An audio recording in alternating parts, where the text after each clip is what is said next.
Hello everyone, my self Richa Thakur from PMS first year. तो आज हम करने वाले हैं कफ दोष। आप सबको पता है कि हमारे शरीर में त्रिदोष होते हैं, वात पित्त कफ, और उसी में से एक दोष है जिसका नाम है कफ दोष।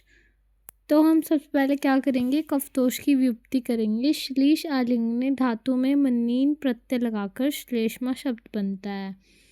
तो श्लेष का अर्थ है चिपकना या जोड़ना, इसलिए श्लेष्मा शब्द से कफ के सहयोग कार्य का ज्ञान होता है कि हमें पता लगता है कि जो कफ है वो शरीर में सबको जोड़ के रखता है, चिपकाने का काम करता है।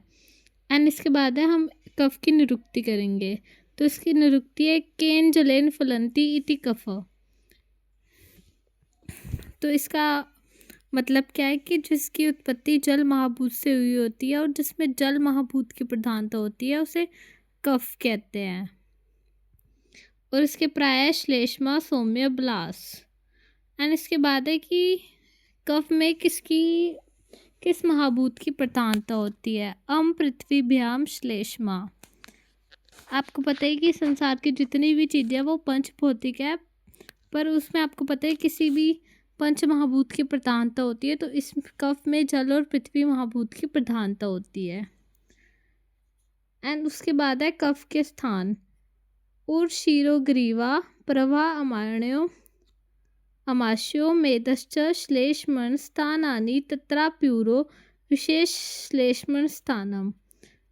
तो इसका अर्थ क्या है, शीर ग्रीवा पर्व अमाश्य तथा मेद कफ के स्थान है। और यह चारे चरक ने बोला, उसमें से भी जो ऊर को कफ का विशेष स्थान माना गया है। एंड उसके बाद है कि आचार्य शुशुक के अनुसार कफ का क्या स्थान मानने गया है। तो आचार्य शुशुक ने कफ का स्थान अमाशय मानना है। उसके बाद है कफ के गुण। स्निग्ध शीतो गुरु मरंध सलक्षणों मृस्थन स्थिर कफ, यह अष्टांग के अकॉर्डिंग है। एंड उसके बाद है आचार्य चरक ने दिया है गुरु शीत मृदु स्निग्ध मधुर स्थिर पिच्छल। तो इसमें स्निग्ध का मतलब होता है ऑयली थिंग, ऑयलीनेस, और शीत का मतलब होता है ठंडा, एंड गुरु मीन्स हैवी, और मंद का मतलब होता है स्लो या डल, एंड सलेक्शन का मतलब होता है स्मूथ, और मृसन का मतलब होता है स्लाइमी, एंड स्थिर का मतलब होता है स्टेबल। ये सारे कफ के गुण बोले गए हैं। उसके बाद है कफ के कार्य क्या होते हैं। स्नेहो बंधन स्थिर तत्वम च गौरवम वृषिता बलम क्षमा घृति लोभिश्च कफ कर्म विकारजनम।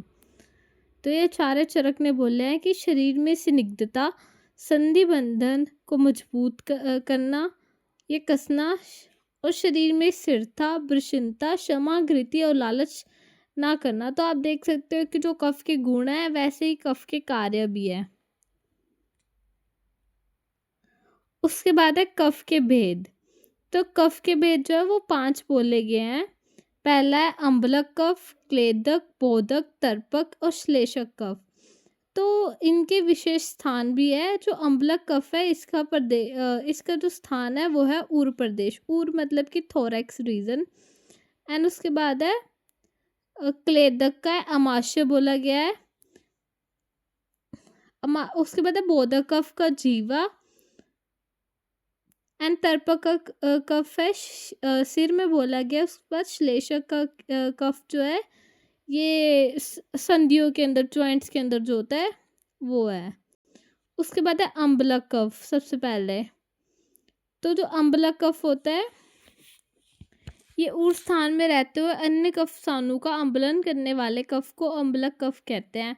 उर स्थान में से मेनली हार्ट में मानते हैं कि अम्बलक कफ जो है वो हार्ट में होता है। और ऊर प्रदेश में रहने वाला कफ जो है त्रियक को धारण करता है तथा अनरस के साथ संयुक्त होकर अपनी शक्ति से हृदय को सहारा देता है। शेष कफ स्थानों को भी अपने स्थान में रहकर उदक कर्म करने द्वारा अम्बलन करता है। तो इसके 3 मेजर काम क्या है, त्रियक का अम्बलक करना, हृदय अम्बलन और शेष कफ स्थानों का अम्बलन करना।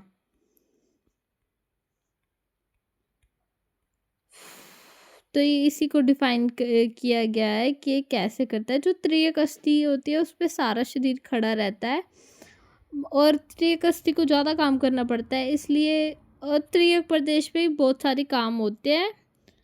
और मतलब जितने भी आपको पता है, जब हमारे शरीर में कोई काम होता है तो वहाँ पे कोई उसका क्षय भी होता है किसी चीज़ का, पर अम्ल कफ है जो उस क्षय को थोड़ा कम करता है। और हृदय का आंदोलन मतलब ऊर्ध्व प्रदेश में स्थित हृदय और फुफ्फुस, फुफ्फुस यहाँ पे लंग्स को बोलते हैं। और आपको पता है कि जब तक हम पैदा होते हैं और जब हमारी डेथ होती है, जब तक इन दोनों ऑर्गन्स का काम चलता रहता है, तो इनको पोषण भी जो है अम्बलक कफ के द्वारा ही होता है। और अन्य शेष स्थान मतलब अन्य जितने भी कफ के स्थान है वहाँ पे भी अम्बलक कफ कार्य करता है और उनका पोषण करता है। एंड उसके बाद हमारे पास दूसरा कफ के भेद में आ गया बोधक कफ। इसका स्थान जो है ये जीवा बोला गया है। एंड आपको पता है जीभ पे होगा तो ये हमारे टेस्ट का ही वो कराएगा। तो ये जो है रसों आदि का बोध करवाने वाला कि ये कौन सा रस है, उसे बोधक कफ कहते हैं। उसके बाद है तर्पक कफ। ये सिर्फ प्रदेश में स्थित होता है। जैसे CSF फ्लूइड होता है उसको साथ इसको कोरिलेट कर सकते हैं हम। सूक्ष्म इंद्रियों का तर्पण करने वाले कफ को तर्पक कफ कहते हैं। और ये नरिश करता है हमारे सेंस ऑर्गन्स को। एंड उसके बाद है श्लेष्मक कफ।